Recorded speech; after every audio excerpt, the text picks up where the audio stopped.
오늘 우리는 대림절 두 번째 주일을 맞이합니다. 대림절은 충성을 점검하는 기간이라 말할 수가 있습니다. 충성이라는 그 글자를 한자로 보면 충성 충자는 가운데 중과 마음 심자가 합해진 단어입니다. 그러니까 충성은 주인에게 마음의 중심을 드리는 것을 뜻합니다. 그리고 충자의 가운데 중자는 입 구자와 뚫을 곤자로 이루어져 있습니다. 곧 주인에게 마음의 중심을 드린다는 것은 어떤 뜻인가? 주인이 바라는 그 관역을 향하여 우리들이 화살을 제대로 쏘는 것을 뜻합니다. 여러분, 그렇게 볼 때 대림절은 첫째로 우리가 늘 주님이라고 부르는 우리의 주인 되신 예수님께 마음의 중심을 드리며 충성을 고백하는 시간입니다. 또 둘째로 대림절은 주인께서 바라는 그 관역을 향하여 아무쪼록 하루하루 열심히 충성을 살아가는 시간입니다. 그리고 셋째로 한 해 동안 나도 모르게 관역을 엇나갔다면 그 틀어준 중심을, 관역을, 충성을 점검하는 기간입니다. 여러분, 지난 한 주의 대림절 주님을 향한 충성은, 여러분의 충성은 어떠하셨습니까? 하박국 선지자와 같이 주님을 향하여 기도하고 기다리며 기대로서 찬양하는 한 주 되셨습니까? 아니면 발람 선지자처럼 욕심 앞에 굴복하고 중심을 잃어버렸던, 외면했던 한 주셨습니까? 오늘 이 시간에는 미가 선지자의 이야기를 나눠보고자 합니다. 여러분, 미가를 잘 아십니까? 우리 좀 생경하기도 할 텐데, 미가는 이사야 선지자와 거의 동시대의 사람, 주전 8세기의 인물입니다. 이스라엘의 남과 북을 향하여, 그러니까 예루살렘과 사마리아를 향하여, 모두를 향하여 하나님의 말씀을 전했던 유일한 선지자입니다. 그가 사역을 했던 시기가 남유다의 요담 왕부터 시작해서 아하스 왕을 거쳐 히스기야 왕까지 약 50년간 말씀 선포의 사역을 감당했는데요. 그 기간 50년은 북이스라엘과 남유다 역사에 있어서 큰 격변의 시기였습니다. 아수르가 중동 지역의 새로운 주인으로 자리를 매김합니다. 이웃 나라 가운데 전쟁을 막 일으키면서 정복을 시작합니다. 오늘 우리 때로 치면 꼭 러시아처럼 우크라이나를 향하여, 또 다른 나라를 향하여, 그때 아수르가 그런 나라였습니다. 그 과정에서 주전 722년에 북이스라엘이 멸망하고 맙니다. 북이스라엘이 멸망했더니 방파제 같은 역할을 했던 그 나라가 없이 이제는 아수르가 남유다를 향하여 진격을 오고 있습니다. 격변의 시대, 전쟁의 시대, 죽음의 시대, 망해가는 시대, 각 사람들은 살아남으려고 발버둥을 쳤더랬습니다. 남유다의 아하스 왕은 우상 숭배가 살 길인 줄 알고 그렇게나 우상을 들여오고 악한 정치를 펼칩니다. 망해버린 그 북에서, 나라가 망했으니까 얼마나 많은 난민들이 남쪽으로 쏟아져 내려왔겠어요. 그들로 인하여 사회적인 혼란이 가중되고, 그것도 인하여 경제적으로 빈부격차가 심해지기 시작합니다. 불을 움켜쥔 지도층들이 착취와 만행을 벌이는 일들이 훨씬 더 많아지게 됩니다. 그 과정에서 백성들을 다독여주고 나라를 질서 가운데 세워야 할 종교인들이, 제사장들은 뭔가를 바라고서 율법을 왜곡하여 해석하고 전했고요. 선지자들은 뇌물을 바꿔서 예언을 하기 시작합니다. 여러분 어떻습니까? 그러니까 미가의 주전 8세기는 나라 전체가 타락해 갔던 시기였고요. 그로 인해 사람마다, 공동체마다 죽어가던 시기였습니다. 그런데 여러분, 이렇게 말씀을 들어보니 이 얘기 지난주에도 했던 것 같지 않습니까? 그리고 그 전주에도 했던 것 같습니다. 최근에 보았던 성경 말씀을 짚어보면, 그러니까 각 시대마다 타락과 죽음이 있었음을 우리가 다시 정리해 볼 수 있습니다. 주전 9세기 엘리야 선지자가 활동하던 시기에는 북이스라엘은 아합 왕, 이세벨 왕비, 바알의 선지자로 인하여 타락해 갔고 죽어갔습니다. 아픔의 시기였어요.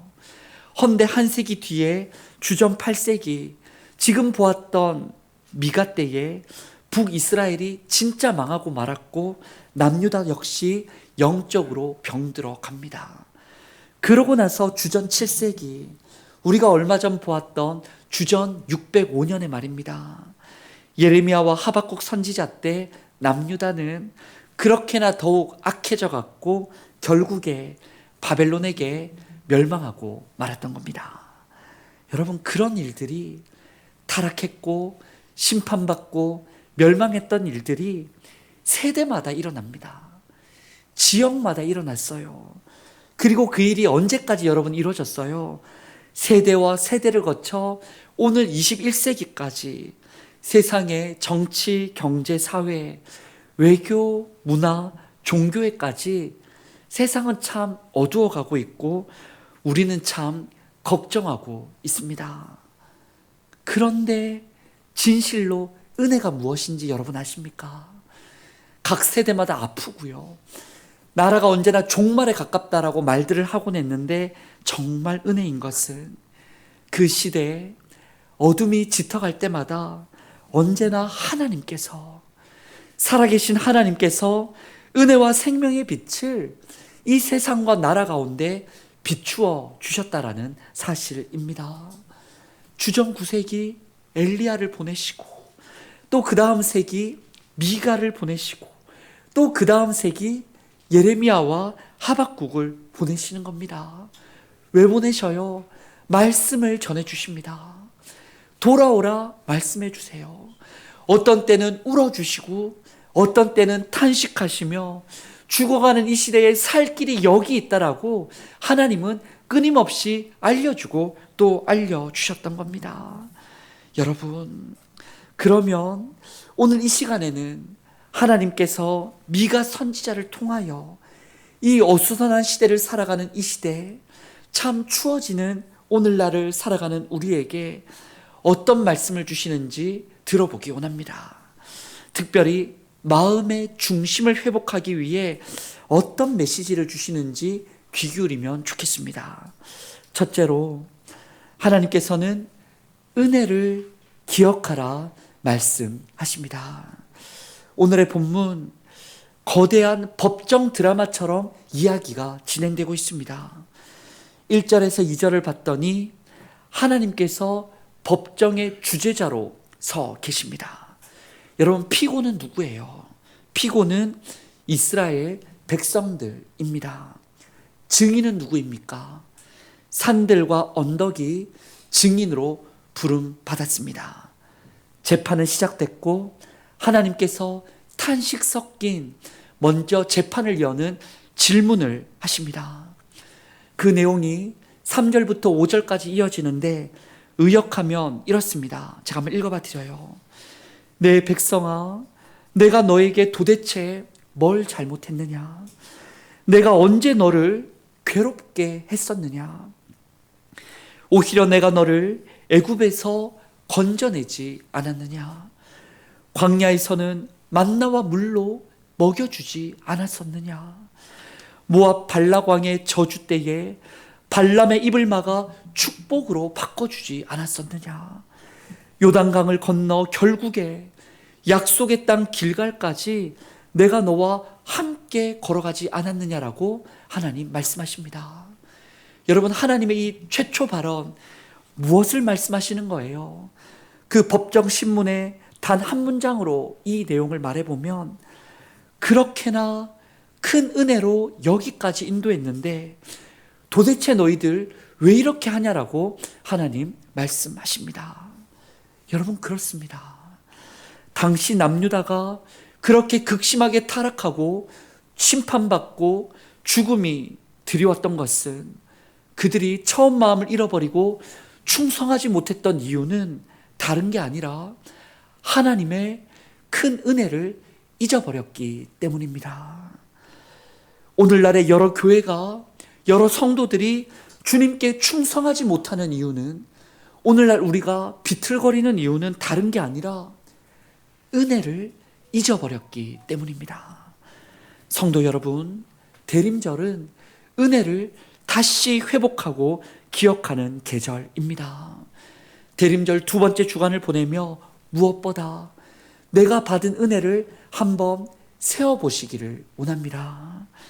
나를 죄악과 죽음에서 건져주신 은혜를, 때를 따라 먹여주시고 입혀주시고 가족을 주시고 나로 살아가게 하신 은혜를, 험악한 세상, 악인들 참 많고 뉴스 보도가 날마다 쏟아질 때에도 나를 오늘도 보호해 주신 은혜를, 지금도 우리 교회를, 우리 가정을, 이 자리 우리 성도와 함께 해주시는 그 은혜를 여러분 한번 세어보시고 기억하고 감사할 수 있기 원합니다.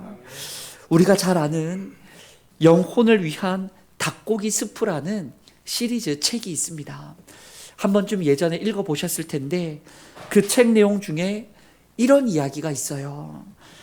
두 친구가 사막 여행을 했다는 겁니다. 그런데 그 여행을 같이 가다가, 여러분도 여행 이렇게 여러 같이 다녀보시면 아시겠지만 싸우게 된 거예요. 뭔가 의견이 안 맞아가지고 다툼이 일어났습니다. 그런데 다투다가 좀 감정이 격해져서 한 친구가 다른 친구의 뺨을 팍 때린 거예요. 그랬더니 뺨을 맞은 친구가 아무 말 없이 모래바닥에다가 글을 썼다는 거예요. 오늘 나의 가장 친한 친구가 내 뺨을 때렸다. 글을 썼다는 겁니다. 그렇게 글을 쓰고서 다시 또 어떻게 여행은 가긴 가야겠고 두 친구가 계속 걸었다는 거예요. 그렇게 걷다가 오아시스에 도착하게 됐는데 물도 마시고 좀 쉬다가 아까 그 뺨 맞았던 친구가 좀 둘러본다고 이렇게 돌아다니다가 어떻게 진흙 뻘창 같은데 어떻게 뻘에 늪에 빠지게 됐던 거예요. 여러분, 늪에 빠져본 분 있으신지 모르겠지만 이렇게 영상 같은 거 보면 왜 어떤 극한 상황에 살아남기 이런 영상을 보면 늪에 빠져들게 되면 정말 위험하더라고요. 이게 막 지지할 데도 없고 허우적거리면 더 빠져 들어가요. 최대한 그 진흙벌에다가 몸을 착 붙여가지고 몸을 이렇게 막 기듯이 이렇게 막 쓸면서 나와야 되거든요. 뭔가를 의지하면서. 근데 그걸 잘 몰랐던지 친구가 막 빠져 들어갔던 겁니다. 근데 그 소리치는 소리를 듣고 좀 전에 길에서 때렸던 친구가 막 달려와서는 목숨을 걸고 친구를 구해준 거예요. 그렇게 구했더니 구조받은 친구가 살려받고 나서는 오아시스의 어느 큰 돌을 찾아다가 이렇게 새긴 겁니다. 오늘 나의 가장 친한 친구가 내 생명을 구해 주었다. 그때 앞서 때리기도 했고 이제는 구해준 친구가 물었다는 거예요. 아니, 왜 아까는 모래에 썼고 왜 지금은 돌에다가 바위에다가 새기는 거야? 물었더니 그러자 뺨도 맞고 생명도 건진받았던 그 친구가 이렇게 대답을 했다는 겁니다.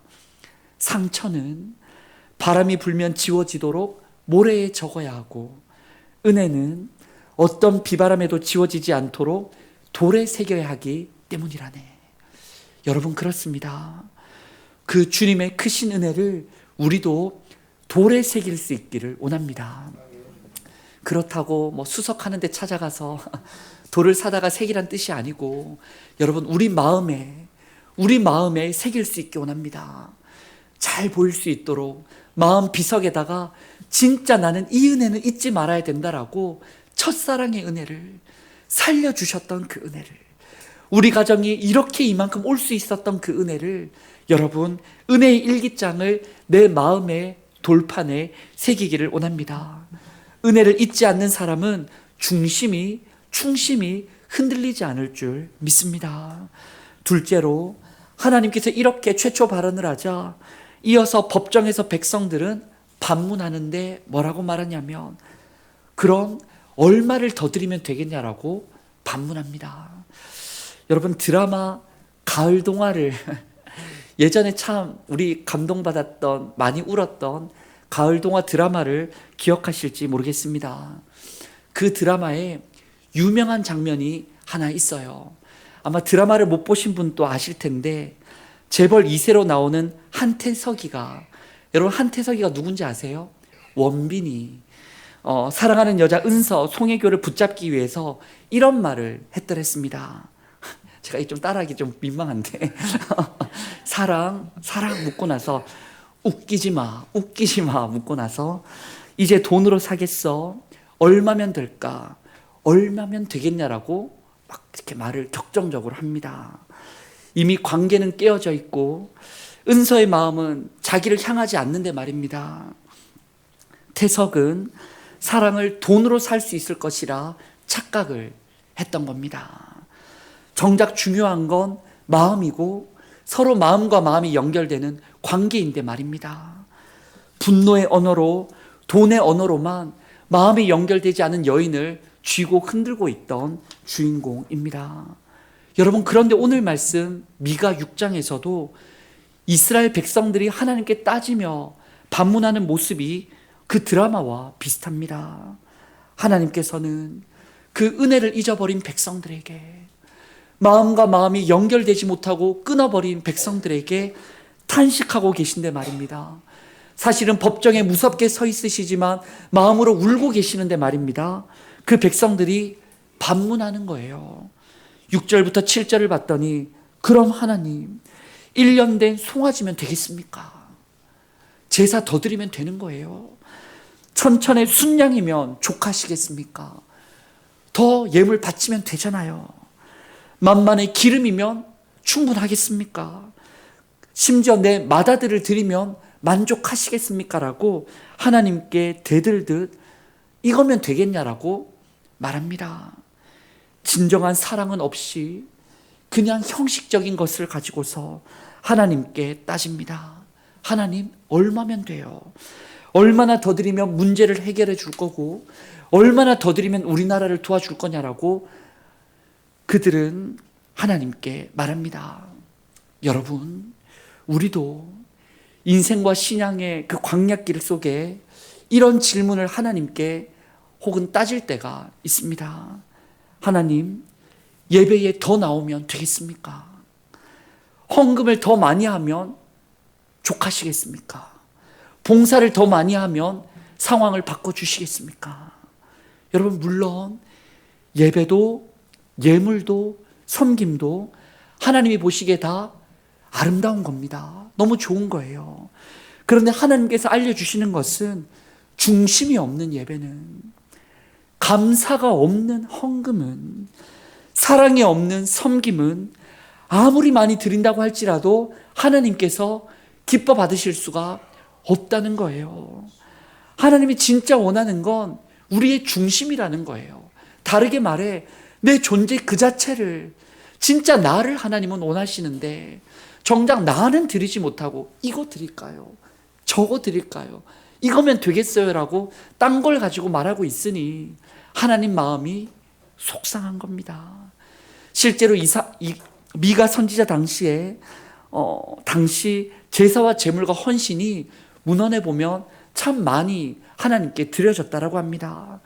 1년 된 송아지도 많이 드리고 수많은 순양도 예배 드리고 더 많은 기름이 날마다 성전에서 타올랐더니 그 향기가 도시의 나라에 진동을 했었다라고 합니다. 그런데 또 그와 동시에 어떤 일이 있었냐면 백성들이 이방 민족들이 하던 대로 우상도 섬겼던 거예요. 우상에게 자기 자녀를 인신 제사로 바치는 일도 그 당시에 많았다고 합니다. 심지어 왕조차 아하스 왕 때는 자신의 아들을 불 가운데로 지나가게 하고 제사를 드렸다는 거예요. 왜요? 그렇게 하면 더 복을 받을까 싶어서. 하나님이 복을 주시든 우상이 복을 주든 나를 위해서 사람들은 종교심이 당시에 특심이었다라고 합니다. 허나 하나님은 오늘 말씀에 은혜 모르는 그 열심 원하지 않는다. 중심이 없는 충성은 원하지 않는다.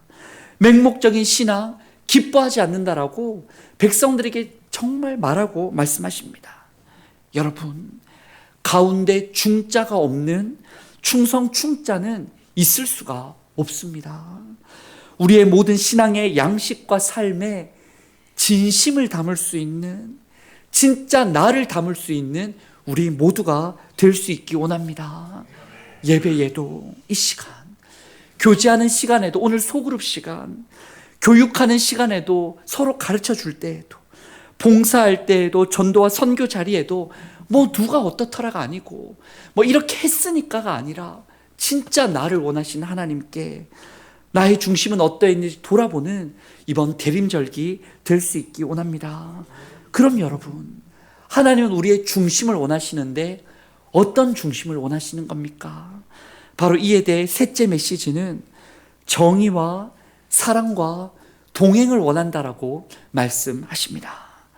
법정에서 백성들의 변명을 들은 하나님, 진짜 백성들이 살 길을 이렇게 알려주시는데 8절, 주인이 원하시는 관역의 정중앙이 여기 있다라고 선포하십니다. 우리 함께 8절의 말씀을 낭독해 봅니다. 사람아, 주께서 선한 것이 무엇임을 내게 보이셨나니 여호와께서 내게 구하시는 것은 오직 정의를 행하며 인자를 사랑하며 겸손하게 내 하나님과 함께 행하는 것이 아니냐. 아멘. 사람아 라고 부르십니다. 그 백성들에게 안타까운 마음을 가득 담고서 사람아, 이 사람아가 아담이거든요. 아담과 같이 범죄하고 지금 또 신라곤 하게 되는 부끄러운 인생들아, 사람아 라고 부르시고 하시는 말씀이, 하나님이 진짜 우리 중심에 원하는 건 오직 정의를 행하는 거라 말씀하세요. 이걸 원어적으로 보면 미시파트라는 단어입니다. 그 뜻이 공정한 판결대로 살아라. 좀 더 쉽게 해석하면 내 삶의 자리마다 하나님이 보시기에 바른 질서를 세워가라라는 뜻입니다. 여러분 어떠세요? 지난 한 해를 돌아보며 질서 있는 한 해셨습니까? 무질서 카오스의 한 해였습니까? 하나님의 말씀하시니 빛이 있으라 하시니 온 세상이 코스모스가 된 것처럼 그 말씀 앞에서 나의 삶은 아름답게 가꾸어지는 코스모스였습니까? 아니면 흑암이 깊음 위에 있고 공허하고 혼돈했던 창조 직전의 카오스 상태, 어지러운 한 해셨습니까? 여러분, 우리 삶에 말씀으로 질서가 세워지기를 원합니다. 내 가정, 내 직장, 내 관계 속에서 억울한 사람이 없도록 정의롭게 행하는 겁니다. 그 누가 어떻게 행동하더라도 나는 정직하게 행동하는 겁니다. 내 소견에 옳은 대로가 아니라 하나님 뜻대로, 그분 기준대로 정의를 회복해 나가는 우리 모두가 되기 원합니다. 또 하나님께서 우리 중심에 구하시는 것은 인자를 사랑하라 말씀하십니다. 이는 원어로 헤세드입니다. 헤세드. 그 뜻이 변함없는 사랑, 한결같은 사랑을 뜻해요. 오늘 주보 천면에 실린 이혜인 수녀의 시 나의 예수를 이라는 시를 여러분 한번 읽어보셨습니까? 그 시 한번 읽어보시면 좋겠는데, 그 시 내용이 무엇이에요? 예수가 도대체 어디 있냐라고 따지는 사람들이 있다는 겁니다. 살아가는 게 너무 힘들어서, 또 살아가는데 너무 정의를 찾지 못해서, 살아감에 있어 너무 괴로워서 도대체 예수가 어디 있냐라고 따지는 가족들도 있고 친구들도 있고 이웃들이 있다는 겁니다. 그런 사람들 볼 때 가슴이 너무 아픈데, 이혜인 수녀는 말하기를 바로 그들에게 예수가 어디 있는지 우리가 보여줘야 된다는 거예요. 어떻게 해요? 우리 성도는 말보다 강한 사랑의 삶으로, 말이 아니고, 참 교회들 말은 많은데 사랑의 삶이 부족하지 않은가? 말보다는 사랑의 삶으로 우리가 보여주자라고 시는 말합니다. 여러분, 그렇습니다. 예수님께서 여기 계심을 우리가 사랑으로 보여줄 수 있기 원합니다. 하나님께서 구하시는 것, 사랑을 회복하는 겁니다. 마지막으로 하나님께서 우리 중심에 구하시는 게 무엇인가? 겸손하게 하나님과 함께 동행하는 겁니다. 여기서 겸손하게 행한다라는 말의 뜻은 나를 좀 낮추고 하나님의 보폭에 내 걸음을 맞춰 간다라는 뜻입니다. 내 욕심의 속도를 줄이고서 주님의 말씀을 먹고 듣고 한 걸음 한 걸음 주와 함께 걸어가는 겁니다. 이것은 한 번에 큰 일을 하는 뜻이 아니에요. 대단하게 한 번 하는 게 아니라 매일매일마다 작은 걸음을 날마다 살아가는 것을 뜻합니다. 엘리야처럼 말입니다. 지쳐 쓰러졌을 때 그렇게 주님을 위하여 싸우고 달려왔지만 결국에 지쳐 쓰러졌을 때도 다시 내게 주시는 은혜를 먹고 일어나 하나님의 산을 향하여 한 걸음 한 걸음 걸어갔던 것처럼, 또 하박국 선지자처럼 말입니다. 현실은 여전히 바뀌지 않지만, 저 바벨론 전쟁은 계속되고 있지만 더딜지라도 기다리라는 그 말씀 붙잡고 한 걸음 한 걸음 하나님과 동행했던 것처럼 말입니다. 겸손히 주님과 동행하는 우리 모두가 되기를 원합니다. 성도 여러분, 대림절을 맞아 우리는 선지자들의 모습을 계속해서 살펴보고 있습니다. 이번 한 주는, 새로운 한 주, 남은 한 해 여러분 어떻게 사시겠습니까? 주전 9세기, 8세기, 7세기와 전혀 다르지 않는, 타락해가고 있고 죽음의 그림자가 짙어지며 어두워가는 시대 속에 우리의 살 길은 도대체 어디에 있습니까? 다시 은혜를 기억하기 원합니다. 이 기억을 잘 기억하도록 마음의 은혜를 새길 수 있기 원합니다. 그리고 신앙의 형식에 갇히지 말고 중심을 회복할 수 있기를 원합니다. 나를 회복하는 거예요. 내 진심을. 그리고 그 중심에 뭘 담아요? 정의를, 사랑을, 겸손히 주님과 동행을 가득 채울 수 있기를 원합니다. 여러분, 그러할 때 바로 그 모습이 충성된 그리스도인의 모습이 될 줄 믿습니다. 그런 삶을 사실 누가 살았어요? 우리 예수님이 사신 거예요. 은혜 가운데 사시고 형식이 아니라 진심으로 하나님을 향해, 우리를 향하여 만나주시고 정의를 이루시고 사랑을 베푸시며 겸손히 아버지의 뜻 따라 끝까지 십자가까지 가신 분이 우리 예수님이십니다. 그렇게 사셨더니 어떤 일이 일어나요? 어두운 세상 속에 3일 만에 부활하사 빛을 비추시고 하나님의 나라가 예수를 통하여 임하게 되었던 겁니다. 우리도 그렇게 원합니다. 우리 중심을 주님께 드리고 그렇게 한 걸음 한 걸음 나아가는 중에 주님을 닮아가는 중에 내 십자가를 지고 나아갈 때, 그런 충성된 여러분을 통해, 십자가를 통해 하나님의 나라가, 부활의 생명의 나라가 이 삶의 자리 임하게 될 줄 믿습니다. 이를 소망하며 결단하는 한 주 되기 원합니다. 우리 말씀과 기도 제목을 붙들고 기도하기 원합니다. 주님, 제가 처음 주님을 만났던 붙들었던 은혜를 기억하게 하옵소서. 말씀과 예수님을 향한 그 관역을 다시금 0점 조정을 하게 하여 주옵소서. 우리의 삶의 현장 공의가 행하게 하시고 인자를 사랑하게 하시며 겸손히 하나님과 함께 걷는 믿음을 더하여 주옵소서. 우리 교회 청년 자녀들이 세상의 기준이 아니라 미가 6장 8절의 복음의 관역을 붙들고 살아가도록 지혜와 담대함과 믿음을 더하여 주시옵소서라고 우리 주신 말씀 또한 결단하며 통성으로 기도합니다. 하나님 아버지, 감사합니다. 매주의 말씀을 통하여 대림절 기간 선지자들의 말씀을 통하여 시대를 보게 하시고 우리 오늘 시대를 어떻게 살아가야 될지 알려주시니 감사합니다. 타락해가는 시대에 정치, 경제, 외교, 문화, 아버지 종교까지도 부패가는 이 시대 가운데 주님, 죽어가는 이 시대 가운데 주님의 빛을 비추어 주시옵소서.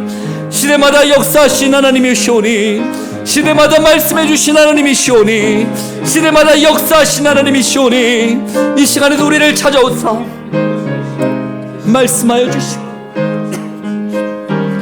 주님의 뜻 가운데 변화되게 하여 주시옵소서. 은혜를 기억하게 하여 주시옵소서. 외식적인 신앙을 버리게 하여 주시옵소서. 우리의 중심에 하나님 구하시는 것을 담게 하여 주시옵소서. 공의를 담게 하여 주시고 사랑을 담게 하여 주시고 겸손히 주님과 동행을 담게 하여 주시옵소서. 우리의 뜻대로 될 수 없사오니 주님의 뜻대로만 이루어 주시옵소서. 우리를 도와주시옵소서. 우리를 사랑하게 하여 주시옵소서. 사랑과 은혜가 풍성하신 하나님 아버지, 오늘 미가의 말씀을 통해 우리가 어떤 은혜로 여기까지 왔는지 다시 기억하고 새겨보게 하시니 감사합니다. 대림절 두 번째 주일 우리의 충성을 다시 점검케 하여 주옵소서. 은혜를 잊고 형식만 남은 신앙은 아닌지 돌아보게 하시고 은혜를 기억하며 중심을 드리는 참된 신앙 되게 하여 주옵소서. 공의를 행하기 원합니다. 이웃을 사랑하기를 원합니다. 겸손히 하나님과 함께 행하라는 주님의 음성에 우리의 중심을, 삶의 관역을 다시 맞추어 이번 한 주 충성된 그리스도인이 되게 하여 주옵소서.